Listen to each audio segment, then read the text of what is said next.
Good afternoon, everybody. I had to solicit some more information, so I come in prepared to this session. Thank you very much for the large turnout. This is an experiment that we were allowed to do thanks to Dale Bailey, one of the hosts for this meeting, who had asked Osman Ratib from Geneva and myself to organize an NM innovation track. So those of you who have studied the program carefully will have realized that there are 4 sessions on nuclear medicine innovation. In a way, this is an oxymoron because nuclear medicine is intrinsically innovation. But we want to highlight some of the aspects of this a bit further, and I'm really indebted to the faculty who we have been able to agree to give talks, and I have the pleasure of opening the first session on NM innovation, session number 1. All the other sessions will be in this room in the subsequent days. And there is a sort of overarching theme for this session, which is relating to innovation, open innovation, and how to interact as a customer with industry, and how to interact as industry with a customer, with academics. I personally believe in this concept of having a joint academic industrial partnership. We will see what the speakers think. Without further ado, I'd like to ask Dr. Chris Behrenbruch to the stage.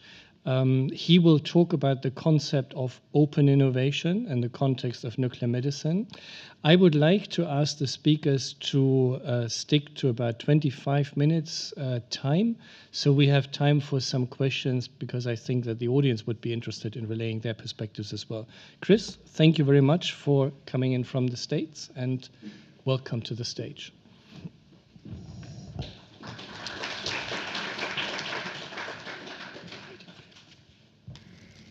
So when I was asked to give this talk, it sort of amused me, because the truth is that most companies can't really do any of this development work in nuclear medicine. I think it's different for devices, and it's different for the hardware and software side of things, but for the radiopharmaceutical part, which I'm going to talk about, it invariably starts in academia. And oftentimes one of the biggest risks is that it leaves academia too soon. And then, of course, we have the situation now where we have a lot of products which have left academia too late. And so this is a timing issue that I think is the fundamental question that needs to be explored, and hopefully I'll give some insights into that today. I'd like to start by acknowledging the traditional landowners upon which we're convened today, and also to welcome you to Melbourne, despite Thomas's slightly flaky introduction. I actually live in Melbourne, and the company that I am part of is based in Melbourne. But it's okay, Thomas. We don't see each other all that often, so it's not a problem. I change companies too often. That's right, exactly. But anyway, we've certainly rolled out the best weather for you, and I hope that you're enjoying our city. I should also say I've always believed that where there's no conflict, there's no interest. I'm always amused to go to European scientific meetings, and like leprosy, people flick over this page. So I have been involved in starting a number of companies in this field, and not always with equal success, but certainly every time you start a company, there's an experience to be gained for sure. I promise you this will not be a propaganda talk about my current company, but just to let you know, we're an Australian publicly traded company, although we have a footprint in Europe, the US, and Japan. We're developing a portfolio of mid to late stage assets. Everybody in the room that has been in the nuclear medicine industry for more than about 5 years will recognize this pipeline. And the reason why I was chuffed to be asked to give this talk today is because our pipeline represents the intimate failing of the nuclear medicine industry, right? Basically, we created this company because we got tired of seeing assets kind of getting half done, academics getting bored, companies not willing to invest to go the last distance. And so we decided that all of these things had clinical merit and that we would basically finish the job. So we took over the Wilex program in girentuximab, which has now been re-engineered into a zirconium-89 program, and that's just starting a phase 3 trial in Europe. We have recently announced the filing of a drug master file with our very excellent colleagues ANMI in Belgium, So this is for a PSMA 11 kit. Again, you would ask yourself the question, why is an Australian company developing a PSMA 11 kit for the US market? And the answer is, well, there's not that many people trying to do so, and we think that there's an opportunity, so that's what we're doing. And then we have a much earlier stage program in glioblastoma. So our pipeline, as I said, in our company is sort of reflective of some of the dilemmas that I'm going to talk about today. So really, I was given the title of the talk. I didn't really like the title of the talk that I was given, but I decided I would accept it. So this is the subtitle. It should be called The Good, the Bad, and the Ugly. And since we're in Australia, I found it interesting to note that there was such a striking resemblance. I mean, look at that. I mean, particularly Nat Lenzo, I was amazed. And of course, also one of Melbourne's great exports. A lot of people don't realize it, but the Movember Foundation is a big part of, very proud part of the Melbourne philanthropy and healthcare scene.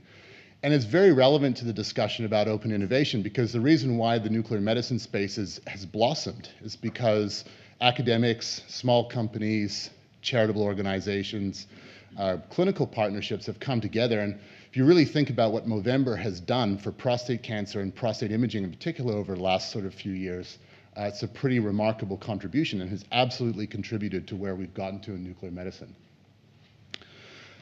So this is what most people think of Australia. They think of beaches, they think of the Red Centre, they think of Paul Hogan flipping another shrimp on the Barbie. But actually, Australia is a spectacularly interesting place to do business, and particularly for nuclear medicine. So, you know, these pictures, a few weeks ago, I was resting my elbow on the edge of the Opal reactor there, watching them lower lutetium targets into the reactor. Australia now has probably the best molybdenum production facility in the world, and just an astonishing feat of engineering.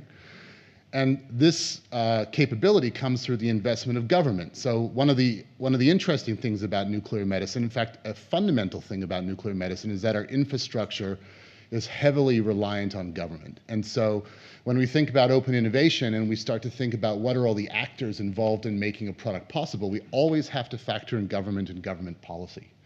And in Australia, this has benefited us very well. So we have fantastic clinical nuclear medicine, epitomized by these mustachioed gentlemen that I showed earlier.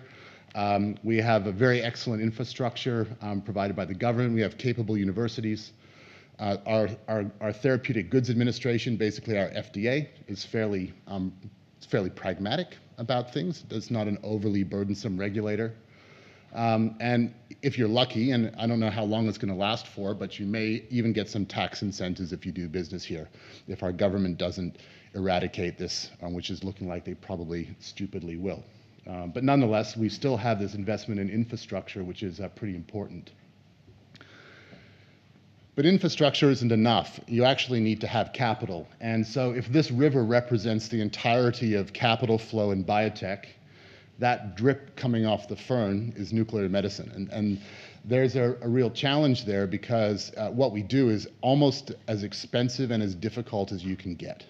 I think the only peer that we have in the pharmaceutical industry right now in terms of complexity is probably something like CAR T cells, right? So if you really think about, I mean, those of you who've had interactions with pharma in the past, and you've taken your molecule or your idea and you've put it down at the feet of a Merck or a Pfizer, one of the knee-jerk reactions you get is, this is complicated.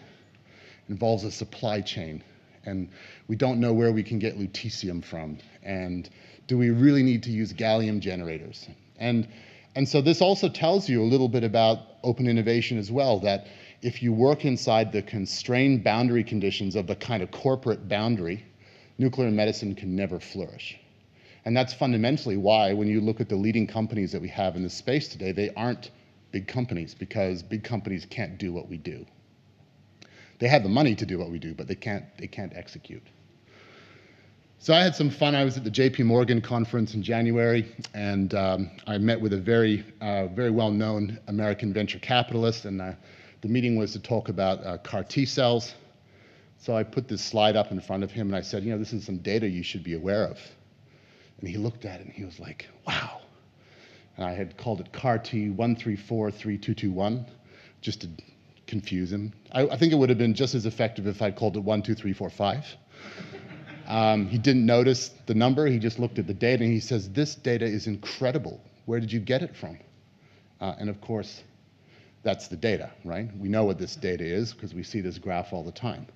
And so the point is if we were anything except nuclear medicine, we would have blockbusters that would be just flying off the shelf. So you have to ask yourself the question, why is it as an industry that we have the most successful therapy for neuroendocrine disease, prostate cancer, neuroblastoma, and yet we can't actually build an industry that has real commercial momentum? And open innovation is a big part of the construct there. So the perception that investors have about our space, and I know because I've raised probably close to $200 million for nuclear medicine businesses over my life, is that we're the oddball, industry. We don't deal with the standard of care. So the idea that we would be part of an integrated tumor management process in a cancer hospital is a bit, it's disbelieved. They see companies that would be the larger players in our space as being not committed to molecular imaging or to nuclear therapy. Reimbursement has traditionally been lousy. Companies low quality, and just complex, as I said before. So it's pretty tough to go out and raise money for a nuclear medicine business, because that's how investors see our field. And I can promise you, if anyone in the room is out there talking to a credible investor that's done any sort of diligence of the space, this is going to be like the second discussion point you get, right? I see some heads nodding in the room. It's really distressing that 20 years on, we're still having a conversation about Bexxar. And yet, the fact of the matter is, as an industry, we don't generally run properly powered trials, right? We still have cowboys that stand in front of oncologists and say nuclear medicine is better, and forget the rest of you, right? We forget sometimes the synergy between imaging and therapy, right? The whole rest of the world is going towards precision medicine, and yet we submit trial protocols to regulators where we don't image the targets that we treat therapeutically with nuclear medicine first. And of course, we already deal with a world of reimbursement that's bundled, and yet the rest of the world is heading that direction as well. So instead of relying on our experience in dealing with that, and using that as a leadership advantage, we basically fall behind the pack. And the worst thing about our industry is that we're slow. We need to move much faster, because by the time we finish designing our clinical trials, the standard of care has changed. We IPO'd in November of last year. We had to publicize the outline of a trial design for a renal cancer program, and 2 months later, another product became second-line therapy, and you had to go back to the drawing board. And that's how it is with renal cancer and prostate cancer and various other, big opportunities in oncology. It's just very fast-moving, and we are not fast enough to move. So I think traditionally, closed innovation, which is this idea that all ideas funnel into the sort of boundary conditions of a company, has really hurt nuclear medicine. And the lack of appetite to invest, particularly by the big iron companies, has really pushed back the industry. Certainly on the imaging side of things, if you couldn't sell another PET scanner, it probably wasn't going to get the attention of anybody. And obviously we've talked about reimbursement. And I think in general, the level of collaboration with academia was poor. It was extensive, but it was poor quality. It was often about throwing in an extra program or throwing in an extra tidbit to get a sale done. So it was really about money and access to perhaps an internal program. And that actually further restricts that sort of innovation boundary condition to being a corporate boundary. The good news is, however, is that the reality is changing fast. So I remember it must be like 5 or 6 years ago, I was in Finland for warmth, and it mostly consisted of a bunch of sort of late middle-aged men in a hot tub. And now I see that warmth has taken on a different meaning, which is a standing room only event in nuclear medicine, which is pretty exciting to see. So I think there must be something going on that's positive. So let's have a think about what that is. So first of all, I see academia getting smarter about intellectual property and being more interested in starting companies. I'd like to have a rule at nuclear medicine conferences in Europe that the affiliation slide has to linger for more than a second and a half, because I think it would be interesting to see what that actually says on that slide. Collaboration is yielding bigger data sets, and I think that we can really take our hat off to initiatives like the German Cancer Consortium that really work together to pool their resources to validate PSMA agents. I think that was a great example of the sum of the parts being better in academia. I think we have the emergence of great companies that are providing reliable supply chain for radiopharmaceuticals. And I think supply chain is the fundamental game changer for this industry. You know, once we can ship a dose of a lutetium-labeled product or an actinium-labeled product anywhere in the world every day, the pharmaceutical industry will really take what we do seriously. And I think actually a very important driver for nuclear medicine, I spend a lot of time outside of the US and Europe and countries where the economics of cancer care are very different. And they look at what we do with huge hope because our therapies are cost effective. They're cost effective to manufacture. We treat patients that we generally know are going to respond because we have that precision medicine element built in. And I think that the demand in China and places like that are going to certainly transform the way in which the industry evolves. And then I think it's important to note that we've had a few notable commercial success stories. And we've had some acquisitions, we've had some companies get revalued. You know, we should be happy to see that Progenics PDUFA date, well, it's been shifted back a little bit, but it looks like that's going to happen. So another product approval. It was good to see Endocyte take on the PSMA 617 product, even though it's not an entirely risk-free enterprise. It was great to see Stefano's, tenacity pay off in the AAA acquisition. I think we all stood back and we really lauded that we finally had some success. And I can tell you, when I was out raising money for Telix's IPO during the Certex and the Novartis transactions, it made a huge amount of difference because I think for the first time, institutional investors really understood that they can make money in this space. So that was a huge, big deal.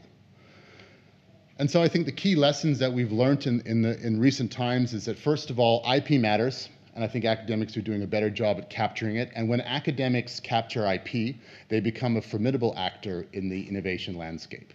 And then there's a reason for companies to talk and engage. But actually, IP matters less than data. I had to go online. I was trying to dig out a very early reference to DOTA-TOC or DOTA-TATE. This is ancient technology, right? We've been using this technology forever. Any of you ever read AAA's S1 filing? You would know that there's a statement in there basically says that the company has no intellectual property, right? So AAA got a $4 billion acquisition because it actually got proper data, it put in place a manufacturing process, and it went through that end stage product development. And it's the hardest thing to do, but it's the highest value capture. And they did it essentially with a generic product. We also can thank sometimes the big corporate world for its boundary conditions. We saw GE make the decision to take on flutamidamol and invest to no success. And today, I think it's a bit of a dirty word inside GE. But what a service they did the rest of us, because we now know that for imaging, there is no business if there is no treatment. And in fact, for those of you who are thinking about commercializing a standalone imaging company or a standalone imaging agent, my strongest advice to you is don't, if you don't have a therapy, right? Imaging is a cost of goods of a therapy, nothing more. You cannot make a standalone business out of imaging. I think the other important lesson learned is do the proper clinical trial. The earliest example that we have of that, I think, is really Algeta. Radium dichloride, is it a great product? I personally don't think so. Is it better than a bone-seeking agent like what we've had in our nuclear medicine arsenal forever? I don't think so. But they did the right clinical trial. They designed it well. It was statistically significant, and the data that they got was worth $3 billion. Right? So no matter what, do the proper clinical trial. This was a slide that was put up as the outcome analysis from the E&M prostate focus meeting in Valencia earlier in the year. And this was put forward by a room full of oncologists. And their recommendations were, and I really like this, without prospective, well, randomized is debatable, but multi-center, adequately powered studies, all right? Experimental treatments without a solid base, they don't just kill the tumor, they kill the potential of nuclear medicine. And I think that's absolutely true. And I think this has to be an important point. And when we look at how, for example, some of the current late-stage trials are running in the neuroendocrine space, I think recruitment is really challenging. If you leave it too late, recruitment is tough. The closer something gets to being adopted as standard of care, I think the harder it really is. And then it becomes commercially intractable, and then we put ourselves back again. I think another important lesson is to be as drug-like as possible. I always laugh when I see the Bayer Algeta announcements, because they always show a handful of pills, right? And the reason is because Algeta ran a clinical trial, so they must be a drug maker, right? And a drug maker doesn't make radioactive things, they make pills, of course, right? So from an investor vantage point, running clinical trials properly also means that you're a different type of company, and it's actually more important than being a nuclear medicine company. I realize that the alpha space has a lot of momentum right now. I'm personally super excited about what I see. I'm personally very skeptical that it's the game changer that we think it is, but I'm hoping that it will be. But to make something more drug-like doesn't mean that you have to use paper as the shielding mechanism. To make something more drug-like means that you need to have proper supply chain and logistics. And my personal greatest hope for the nuclear medicine industry is that for all the lutetium products we have, all the iodine-131 products, there are 8 iodine-131 products in the US in phase 2 and phase 3 trials that all look very promising. My hope is that we actually go the distance and finish the job on those products, because that's what will redefine our industry. Alpha nuclide, great, but product to market and supply chain developed, really important. I would like it if nuclear medicine was to integrate more with standard of care. We have 2 superb opportunities in the nuclear medicine space. The first is in prostate cancer. We have the ability to change the way in which we tackle castration in the biochemical reoccurrence setting. There's a nexus between PSMA expression and androgen deprivation, and we should be treating patients in frontline therapy. And maybe even that's a space where alpha will come into its own. I think it's the greatest indication of failure of our industry that chemotherapy has made it into frontline care in prostate cancer. It's just disgraceful. It means we screwed up, right? So we should really reflect on that and think about why. I think the other great opportunity we have is that there's nothing more immunogenic than radiation. And the water is flowing in immuno-oncology right now. And so if we were to do more with integrating with standard immuno-oncology strategies, I think we would have a really great shot at putting a spotlight on nuclear medicine. And that's certainly something that our company is very keen to focus on. And then last of all, I think we need to finish the job and agree as a community what the standards are. A lot of the feedback that I get from oncology meetings is that the docs don't know which scan to use. Should they be using a P11 scan, or should they be using a PYL scan? And at the end of the day, what we should be doing as a community is saying, well, you know what, these things are equivalent, or these are the 3 things that are roughly, have the same clinical utility. Because I believe that if we provide very high quality imaging information to oncologists, that they will want to treat those scans. And they will be then receptive to the idea that a nuclear therapy is the best way to accomplish that. And so we don't need another hero. I mean, frankly speaking, it gets boring going to a nuclear medicine conference and seeing yet another novel PSMA tracer, right? So I just think, we should just, we should take pause on that. And obviously I have to educate you about Australian cinematic references. So Mad Max, we don't need another hero. It's just all part of your cultural indoctrination this week. So just to sort of wrap up, I see that open innovation is a unique challenge and a unique aspect of the nuclear medicine space. We are not an industry defined by big companies. We're an industry defined by government interactions with small businesses, with academic groups, with manufacturing supply chain, and it's highly disseminated. By its very nature, by the way in which we make our products, it's highly disseminated. But also the idea, the landscape of how you take a molecule out of someone's lab and then turn it into something that can be scaled up really does require that collaborative approach. And so we have to think about open innovation for our industry. I think the biggest risks are because of the SME academic nature of our industry, that we actually don't get products done. This is what my company does. We basically feel like we're finishing a bunch of other people's products. We don't network well with mainstream oncology. That's a huge risk for us. I think that global supply chain is a problem that we underestimate spectacularly. I think our gallium supply chain is disgusting right now. It's a 12-month, 15-month wait, even if you're a luminary customer in Europe and the US. So, I mean, really nobody predicted how successful these technologies were going to be. I reckon in a year and a half time, lutetium supply chain is going to be pretty much maxed out. That's my prediction. So in a year and a half time, you can all laugh at me for being wrong, but that's my prediction. And fluorinate T networks, particularly in the US, are not up to scratch for new products. And then the last one for me, and I'm really sensitive about it, is I go to conferences and I hear thought leaders talk about things, and we are already promising the future before it's even ready, without the data and without the supply chain. So, of course, we do experiments with actinium and astatine, but if you want to actually deliver a product based on actinium, you're going to struggle a little bit today. 3 years from now, no problem. But today it's going to struggle. So, let's finish the job on the products that we have and get them integrated into standard care before we worry about the next one.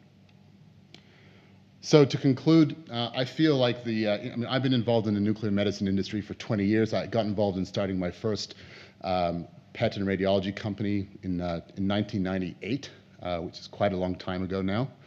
And I feel like I've never seen such momentum in the industry. It's such an exciting place to be. It's wonderful to walk into the door of a conference, a prostate therapy conference on nuclear medicine, and see it standing room only with journalists and oncologists and investors. I think that's a great sign that we're doing something well. But we should also be candid with each other that for all the new tech that we have, all of our ideas are old, right? And so it's taken 20 years for us to treat neuroendocrine tumors in a commercial scale. So let's try to think about what are the things that are going to avoid it being 20 years before we bring some of the other good things that are brewing. And I think we still need to evolve in that respect. And then I think there are important lessons, and I've hopefully shared a few thoughts of mine about how we can better adjust our performance and better embrace the open innovation model to be more successful as an industry. And certainly building that on the top of some of the recent successes we've had in the industry is a very good place to start. So I'll leave it there, and I guess I'll take questions at the end. Is that what you had in mind, Thomas? Thank you very much, Chris, for this inspiring presentation, I'd say. Are there questions from the floor? We have time for a few questions. Yeah. David. Great talk. Can you just be defining them by nothing more immunogenic than radiochemistry or something like that? Than radiation. Yeah, radiation. What do you mean by that? Well, I think we all used to think that radiation was about double-strand DNA damage, and it clearly isn't, right? It's about how you disrupt the tumor microenvironment and how you recruit immune cells and how you might reset immune suppressive actors in the tumor microenvironment. So I think that we presented a paper the other day to a pharma collaborator of ours in the renal space, and I think we counted like 8 well-understood mechanisms of action between radiation and immune checkpoints. So yeah, it's a very, I think it's a very high potential research area. Yeah. Yes, Gary. Great talk, thanks. I'm not sure if I missed it, but in your comments about open innovation, I didn't really pick up on a specific thing that you felt the community needs to be doing right now. I thought the impression was more around like a cultural change, maybe a mindset change, with no sort of clear roadmap there. God. Something, or is it just still a whole only an old friend that yeah, start over again. Public like that. No, I don't think I probably need to work on my communication and maybe put a bit more effort into my presentations. But basically, I think that the industry is characterized by really a lack of scale in the way in which we do development. And I think the clinical trials in particular is something that we tend to leave a bit late. I think I was trying to characterize a little bit, not so negatively as you might think, but really that the industry has made some changes in the last 20 years and what some of those changes are that it has made, and also where it needs to continue to focus. So do proper trials, think about supply chain, be collaborative. If you can't run a big enough trial yourself, do it with other people. I think these have been missing from nuclear medicine as a general rule. So, well, thank you for telling me my presentation sucked, Gary. It did it so well, yeah. Anyone else have a question? Yes. I really appreciate your talk, but do you agree that one of the biggest problems is the nuclear medicine community itself, regarding radium-223, for example? Yeah. I totally agree this product is far from being perfect, but you have a product with excellent clinical data. Yeah. With the survival benefit is in the range of all other therapies in prostate cancer. And I have the impression that the urologists and oncologists like it more than nuclear medicine people. They're reluctant to use it. Yeah, I think it's an interesting point. I don't think that urologists and oncologists view Xofigo as a nuclear medicine product. And in fact, if you pick up the phone and call Bayer customer support line or information line and ask them about their radiopharmaceutical portfolio, they'll tell you they don't sell radiopharmaceuticals. So I think that there's a marketing lesson to be learned with radium, and clearly that speaks to the alpha story. The idea that you make something more and more drug-like. But behind the Xofigo success story is also a supply chain implementation that's pretty effective as well. In fact, the best evidence I can offer you of that is when it failed, right? There was a lot of very distressed people. I remember when there was a 6-month hiatus while they were sorting out their contamination issue, and you would go onto the websites, the oncology forums, and people were seriously distressed because they really believed that they were missing out on potentially a curative therapy for them. So I think that the commercialization of radium is pretty successful, and I think you're right. I think the decent clinical trial enabled them to get decent reimbursement, and that reimbursement was competitive to other treatment forms, and so they were likely to use it. The lesson that we learned from Bexxar is that when you take someone's revenue stream away, they won't use it anymore. Now that's in a different era of healthcare.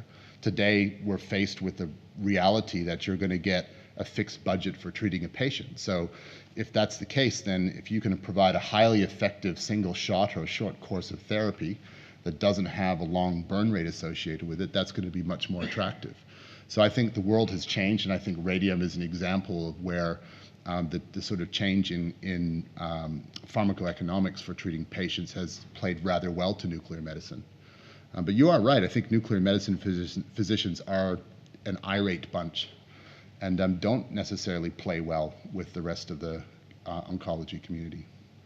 Certainly that's what oncologists think. Yeah. Chris, does the separation that we see between imaging system providers and let's call it tracer providers or tracer platform play against innovation in nuclear medicine, or is it in our favor? I think it's now in our favor. I think it used to be very frustrating, and I saw Anwar Rizvi's hand go up in the back. Anwar, would know this very well. For a long time, the big iron players were the people that we were supposed to go and talk to about commercializing a new tracer. And it was very hard to understand what the motivation was for them being interested or not being interested in a product. And I think now with the separation of the equipment vendors, they're just doing what they do, which is maximize the throughput of imaging, right? And that's how they'll be successful. Whoever has the fastest, shortest number of bed positions, blah, blah, blah, that's the person, highest resolution, that's the person who's going to win. Maybe feed into your machine learning algorithms.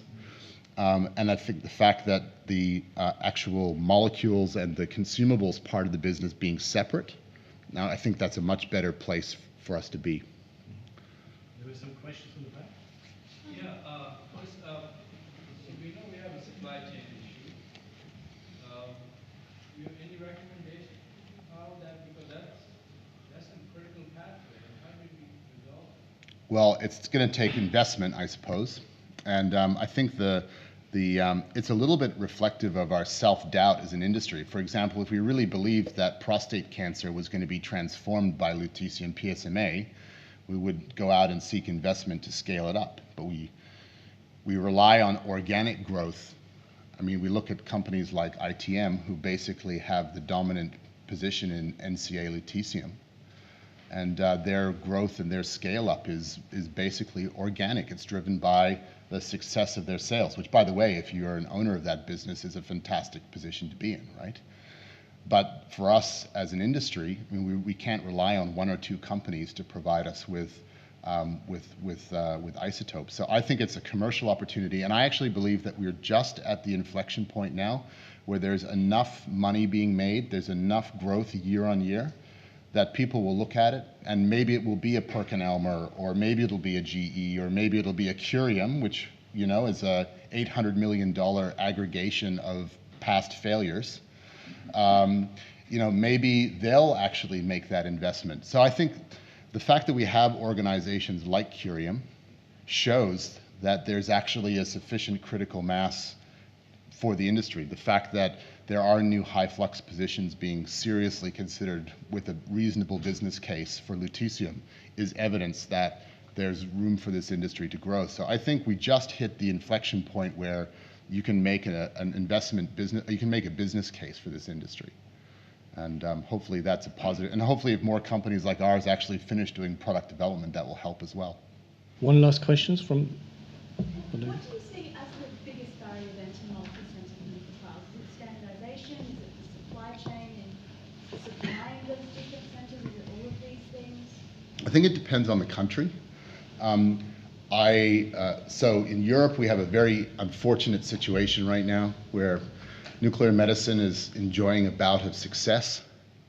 And Europe is the worst place in the world to do clinical trials in nuclear medicine right now, because I have to walk into one of our quote-unquote luminary sites, and when I ask them to take a patient in on a clinical trial, what they're really doing is displacing a revenue source for PSMA therapy or something like this, or neuroendocrine therapy. And the price per patient of clinical trials has gone through the roof. So you want to talk about like a major fundamental defect in our industry right now, it's the small scale, non-scalable commercialization of academia in Europe. It's pretty bad. In Australia, we have it to some extent as well. In Australia, we don't require, TGA doesn't really regulate radiopharmaceutical production. It's done under sort of radiopharmaceutical compounding and practice of medicine. And so as a consequence, we have like 18 sites in Australia that are basically doing homebrew lutetium therapies. Some of them know what they're doing, some of them don't know what they're doing. Some of them have carpet in their GMP suites, right? Some of them have an ability to crack open a window in their GMP suite when the weather gets a bit hot. And so I guess that lack of willingness to standardize and buy manufactured material is a limitation. And so you actually have a disconnect between a company's desire to go in and perhaps do standardized clinical trial and the reality that every academic site has their own way of doing it. It's one of the reasons why we are working with our ANMI colleagues in the US on the PSMA 11 kit, right? There's like 10 companies that want to use PSMA imaging in prostate cancer trials. They can't work with a network of academic sites that have the same way of making it. So although a P11 kit, as elegant as it is not conceptually a very difficult thing, what it does allow you to do is very rapidly roll out a homogeneous dose across a clinical trial network, and that's the reason why we did it. Chris, for our own trials as well. Very, very short question from the third speaker. I fully agree with your talk. One question. When you go to a cancer congress, like last week AACR, there's no single talk about PSMA therapy, there's no single talk about dotatate and so on. I know. What's the problem? 22,000 people, they talk masses about sorafenib with 5 months benefit of survival for hepatocellular carcinoma, but there's no single talk, no research about radionuclide therapy. Is it not the problem that we are the problem, as Alex said, that we are just in our inner circle? Nuclear medicine physicians don't have their own patients, they always rely on oncologists, but we don't go out inside our field. We just meet ourselves. That's true. And I think the main thing is the reason why you go to AACR or ASCO is to present your trial data. And if your trial data doesn't do a comparative trial with standard care, right? If you just exist in the salvage end of, if you're just treating end-of-life patients where you're basically, a patient is referred to radiation oncology because it's the last place to go. But if we were to run, for example, properly designed trials with androgen deprivation therapy, right now we have, think about it, cabazitaxel got into basically frontline androgen deprivation therapy. Now the data supports that decision, but now we're doing frontline chemotherapy in conjunction with androgen deprivation therapy. Now, when you go to a nuclear medicine conference and we talk about prostate cancer, does anyone actually ever talk about what happens to patients when they get biochemical reoccurrence? They don't. We don't even run prospective imaging trials with PSMA in biochemical reoccurrence because we're not interested in actually answering the question whether a patient with a small PSA rise post-prostatectomy can actually be imaged with PSMA. We haven't done those studies. We haven't done those prospective studies. So the truth of the matter is that we haven't run the clinical trials comparatively with the standard of care to justify turning up to an ASCO or an AACR to present. And so as a consequence, nobody cares. And that was my whole point about the CAR T joke, right? Patients that are getting CAR Ts are also not frontline patients, right? They're the medical oncology equivalent of salvage patients. I mean, they're also getting different types of cancers, but you see my point. They're not early stage patients that are generally being treated. They're progressed disease patients.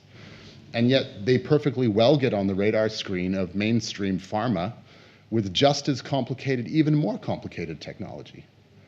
I think CAR Ts make nuclear medicine look like a walk in the park. That's my personal opinion. By the way, these are all my personal opinions, not my company's opinions, but yeah. In the interest of giving the other two speakers also time to speak, I need to close down on open innovation. Thanks, Chris, very much.